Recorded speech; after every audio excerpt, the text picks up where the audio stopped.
Hello and welcome to my little shop of stories. I'm Zlatko Enev, Bulgarian writer living and working in Berlin, Germany. And today I'm starting a whole new chapter in my channel. It's more than a chapter. Actually, it will be, if I realize it according to my idea, it will be a channel within the channel. The thing is, I'm starting to read today my trilogy of books. Those are children's books, fantastic books. And they are called the stories of, well, the trilogy is called the stories of Firecurl, or simply Firecurl, not Firegirl, Firecurl. This is a 9-year-old girl who gets into an enchanted world called the Ghost Forest. And she lives through an innumerable amount of fantastic adventures there. You'll see. I don't want to put your patience under pressure. I'll start with just showing you the books. They have a long story. I'll probably tell it in the course of this reading. But for the first video, I think it's very important that we start fast so I don't lose you before I gained anybody's attention. So here is how they look. This is the first of them. This is the English edition. They're identical for a very simple reason. This is the Russian one. And this is the original, which is written in my mother tongue, which happens to be Bulgarian. For those of you, who come from very, very far away places and are still young enough in order not to don't know this, Bulgaria is a small country placed on the Balkan Peninsula. That is the periphery of Europe. This is the German version, by the way. They are all identical, as I said, for a simple reason, because these are prototypes.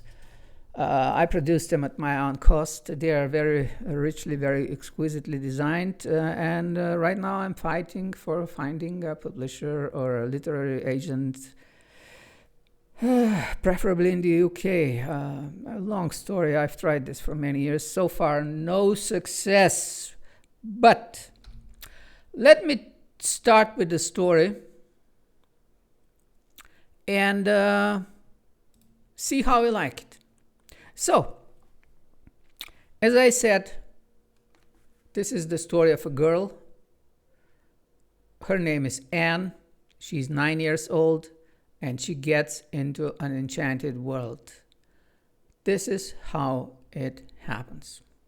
So, here is the introduction to the first book called Firecurl in the Ghost Forest. And it starts like this. Introduction. The river in the box. Somewhere towards the end of town, in a small cottage surrounded by a spacious garden, lived the red-haired Anne with her mother. Her father, who she used to visit from time to time in a far-off town, had left a long time ago, and in fact it was so long ago that she couldn't remember. Actually, her real name was Anne Ravenhead, but to everyone she was simply Firecurl. That didn't bother her because somehow the name suited her down to the ground.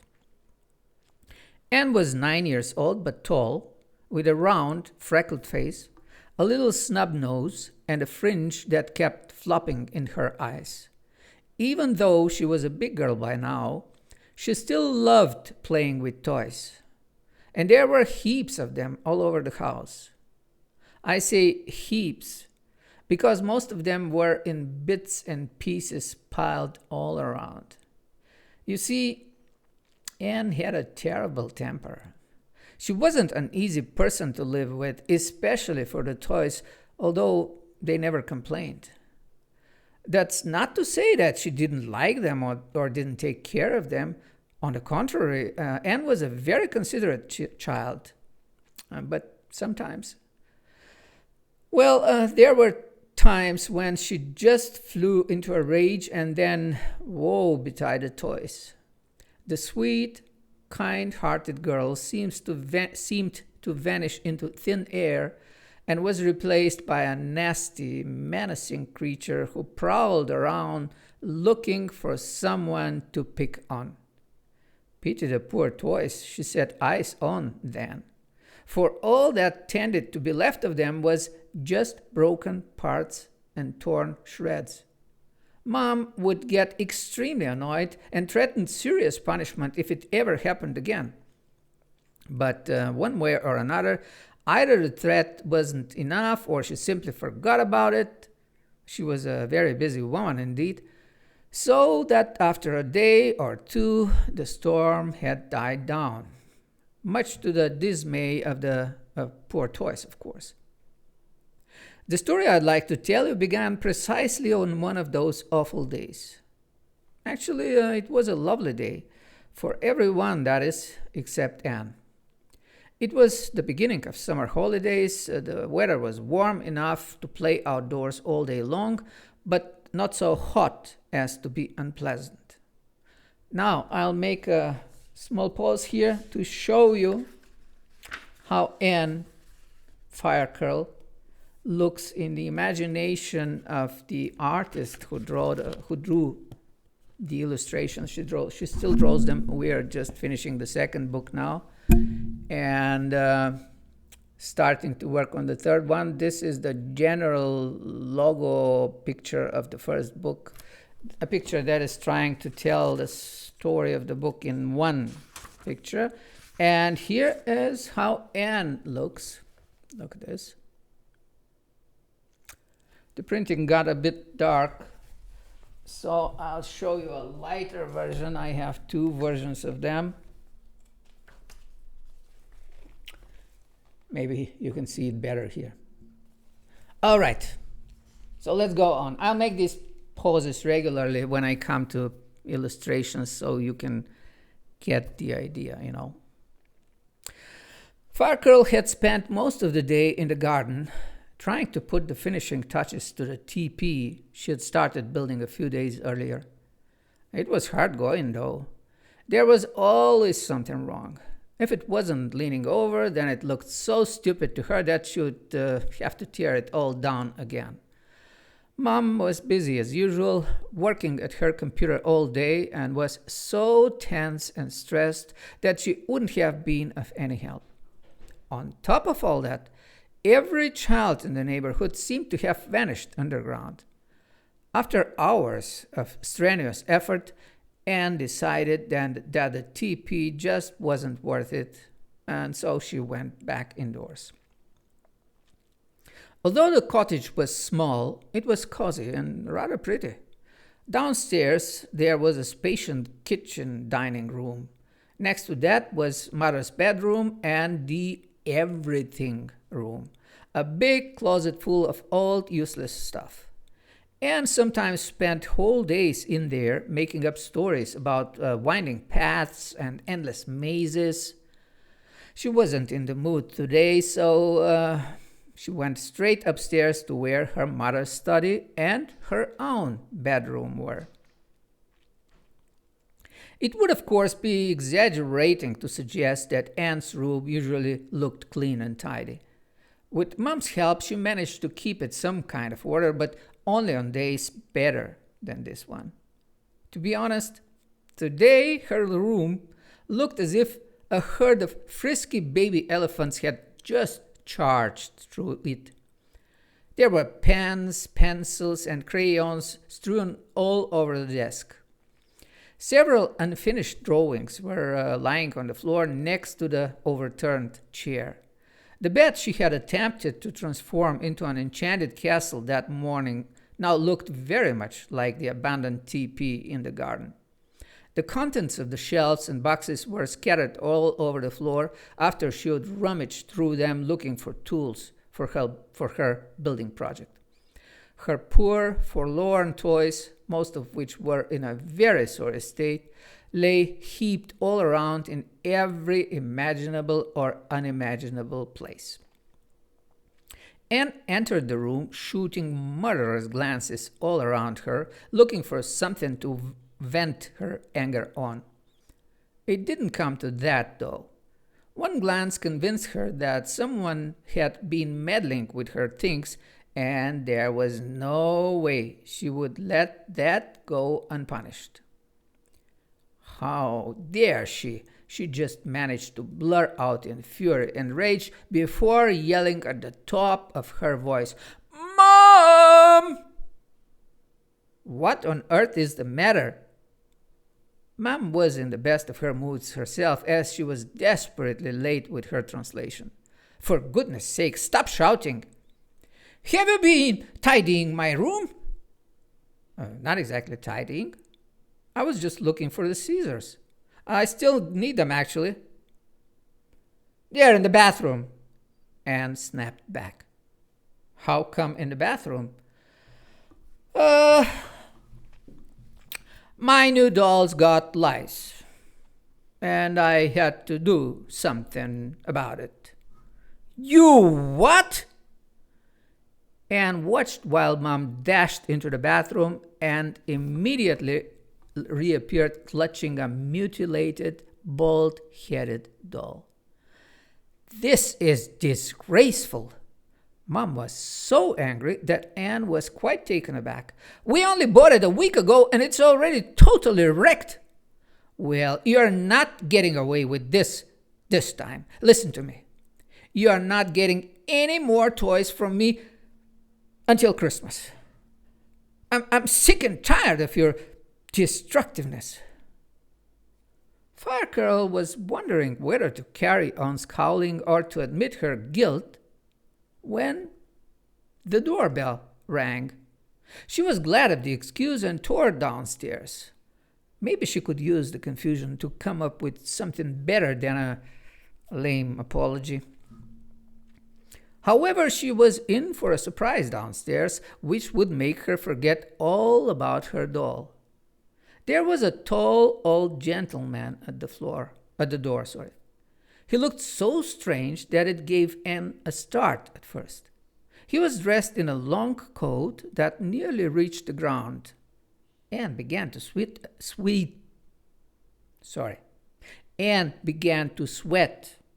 at the very thought of wearing such a coat in summer.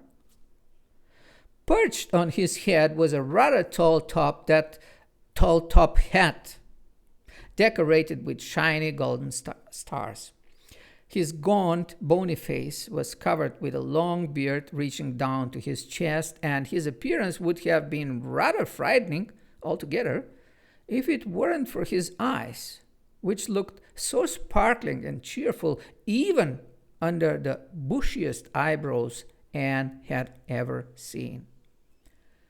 "Good evening," the gentleman greeted her. His voice sounded unexpectedly youthful.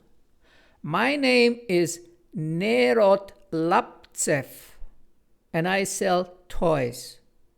May I come in for a moment?" Anne was so surprised that before she could grasp what she was doing, she found herself holding the man up the wooden staircase. The old wheeled trunk that he pulled along squeaked as it rolled over every step. Mom! Mr. Anne looked back questioningly at the old gentleman. "Laptsev. Nerot Laptsev," he told her. "Mr. Laptsev sells toys. His huge trunk is full of them." Having already forgotten about the doll, Anne was dreaming about the fantastic surprises hidden within the trunk. "Maybe I can explain a little better," said Mr. Laptsev. "The word salesman, I'm afraid, is a bit misleading, I'm in fact a member of an ancient and, alas, declining craft guild. We define ourselves as toy salvagers. However, since that term is unfamiliar to most people, we introduce ourselves as salesmen. I trust you will forgive this slight inaccuracy." Mom had been listening attentively all along and was scrutinizing the man in a very distrustful manner. yet he didn't seem in the least perturbed by this. He just stood there in the landing, leaning on his large trunk and looking completely at ease. Would you mind telling me more precisely what it is you do? She asked. Is it some kind of restoration work, maybe? Good gracious, no, madam. I'm chiefly concerned with locating and recovering those species of toys which are threatened with extinction. Endangered species of toys? Mom started to giggle. Then you needn't look any further as our house is full of them. Mr. Laptev, I reckon you're about to make the deal of a lifetime. The elderly gentleman gave a short bow. Precisely, dear lady. Now, Mom looked really confused, though she was trying hard not to show it. Well, now, let's be serious, she said coldly. What is it you're trying to sell us? I don't want to sound rude, madam, but the one and only word I always give is nothing. I'm sorry, but I still don't quite understand what this is all about. Are you buying toys or selling them?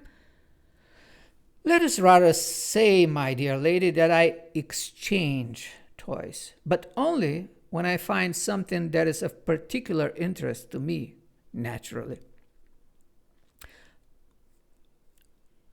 I make another small pause here in order to show you Mr. Nerod Laptev.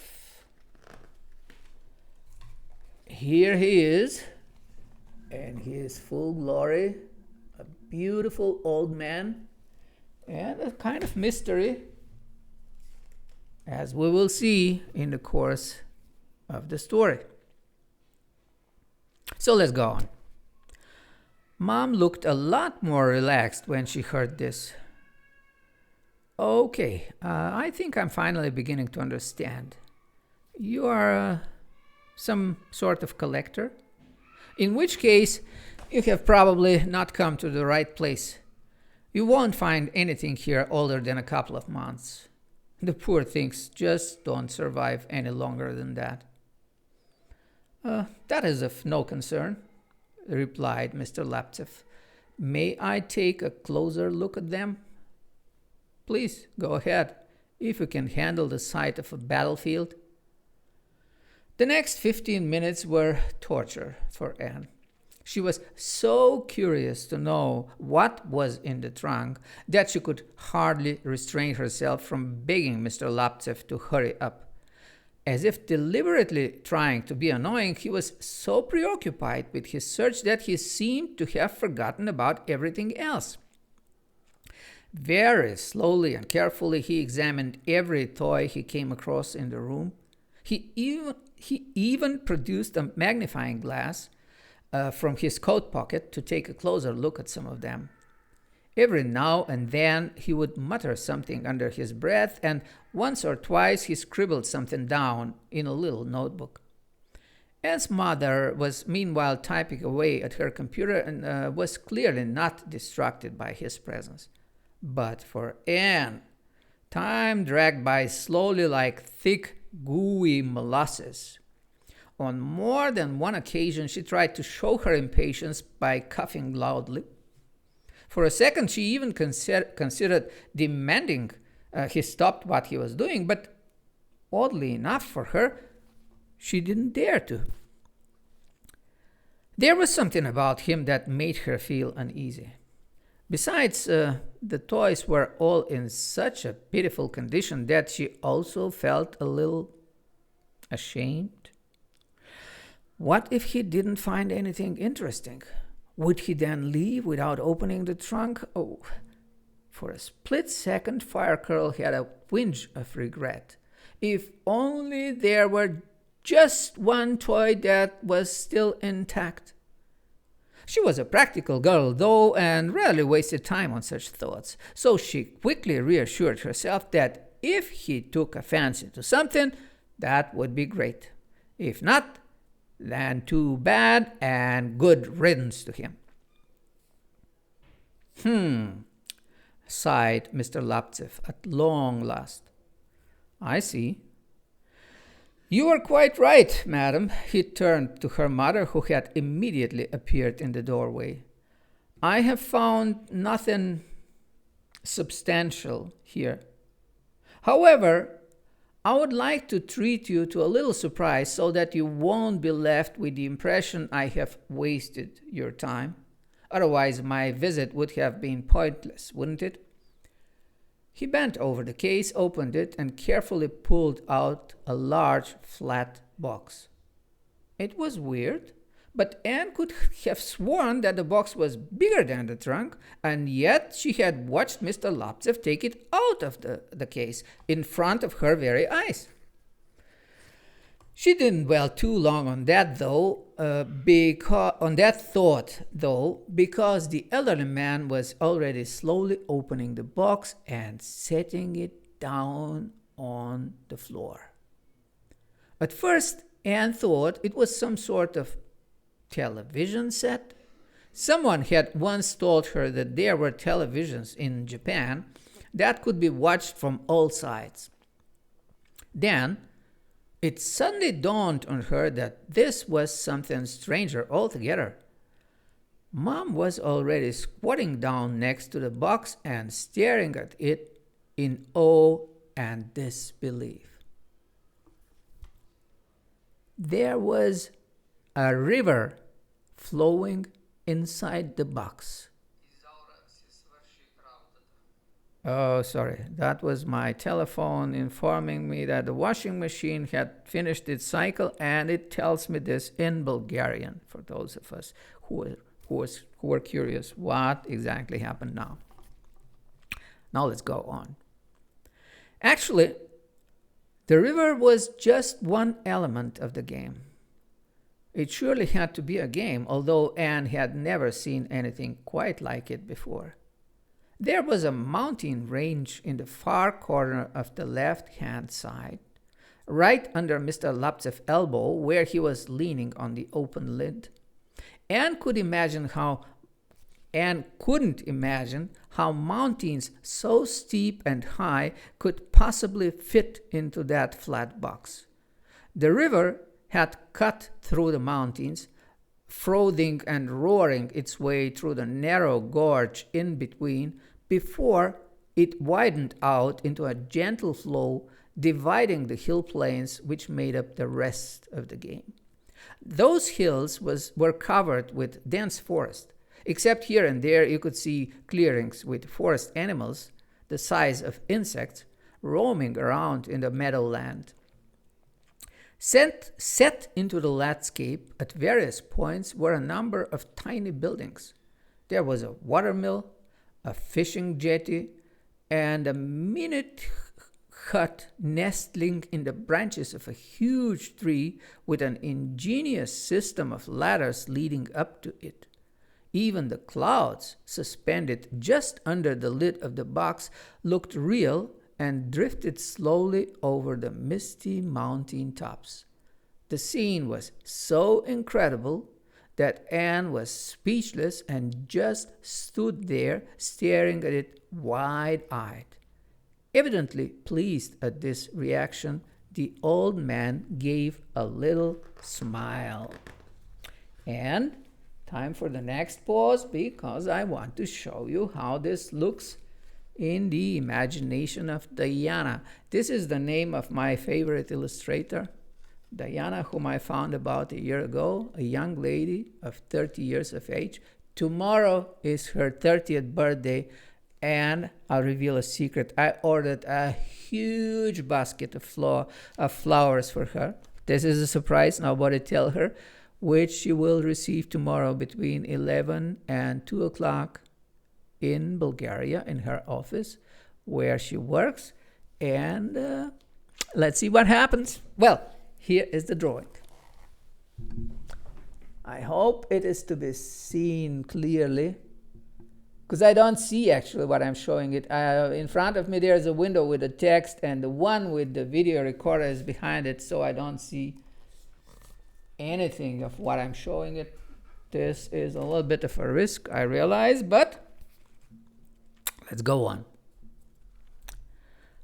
That's amazing, said her mother after a long silence. I can hardly believe my eyes. Whatever will technology come up with next? A somewhat forgotten technology, if you don't mind me saying, madam. This game is much older than we might imagine. Anne's head was spinning with excitement. She had so many questions she didn't know where to begin. What kind of game was it? Where did the old man get it? What did he mean by old when it was obviously very new? However, there wasn't time for questions. Before she had even collected her thoughts, she had already said, I want it! And then all other ideas vanished from her mind except knowing she would rather die on the spot than part from this magical game. Although her mother was also transfixed by the box, she reluctantly tore her eyes away and put her arm around Anne's shoulder. Sorry, my love, but we can hardly afford anything like this. This game must cost a fortune. She looked at the old man for support. Isn't that right, Mr. Laptev? Quite frankly, one can hardly measure the value of such a game in financial terms, madam. I want it, repeated Anne, biting her lip to keep from crying. But Anne, replied her mother unconvincingly, as she already had a fairly good idea of where this was going. I want it, Firecurl insisted for the third time, clenching her fists. As hard as she struggled, she could think of nothing else, which made her even angrier. I understand, said Mr. Laptev. In such cases, our profession has devised a rule that permits, I want it! That permits the temporary loan of a game for a few days in special circumstances. I would be delighted to apply this rule here. Did you hear that, Anne? The gentleman has offered to lend us the game. Mom clutched at this idea like the proverbial drowning man grasping at straws. Only a few days? Anne asked disappointedly before immediately adding, Okay, I agree. She knelt down next to the game and tried to grab a tiny animal that sprang away at lightning speed. Anne, Mom exclaimed nervously. What? Oh, yes. Thank you. Thank you very much. Not at all, replied Mr. Laptev with a smile. It's merely part of my job. But we haven't been able to offer you anything in exchange, said Mom with some embarrassment. Yes, well, I have to admit, things have got a little out of hand here. Let's be optimistic, though, and hope that it only applies to toys. No doubt we'll soon be persuaded of that in practice. The old gentleman reached inside his coat pocket and drew out a large watch, glanced at it, and then flew into hurried activity. How time flies! Madam, it was a great pleasure. Until next week, then? But you haven't even given us a phone number. Mom looked terribly flustered, even ashamed. Mr. Laptev was already on the doorstep. He turned round and looked at her in astonishment. Number? What number? For a brief moment he seemed rather confused, then he tapped his finger on his forehead. Ah, yes, I'm so absent-minded. Actually, there is no need, and I shall contact you anyway. Goodbye, madam. Goodbye, Anne. He hesitated before leaving and added, "I wish you strength." Still feeling confused and awkward, Mom stood watching after him for a long time, all the while tapping at the door frame, deep in thought. So, here I'll make a pause. This is actually the middle of the introduction, but I start to realize that I might be putting you under too much pressure for a first meeting. Being too chatty is probably not the best thing in such circumstances. So I say, let us make a stop here. I'll make a pause, drink something because my throat is honestly quite dry at this moment. And then I'll continue with the second part. You're very welcome to listen to it whenever you find it appropriate, or you have time, or just whatever. So, folks, I'll finish each of these sessions with the same words, and there's something like this. So, this was it from me, Zlatko NF, for today. I wish you to stay very healthy, very happy, and very successful for the rest of your day. And why not for the rest of your life? Well, it sounded a little bit pathetic, but I'll probably polish it in the course of the time. Anyway, see you soon, folks. Happy to meet you anytime. Do not hesitate to send me your comments if you find it interesting. I'll listen to it. Thank you and see you soon.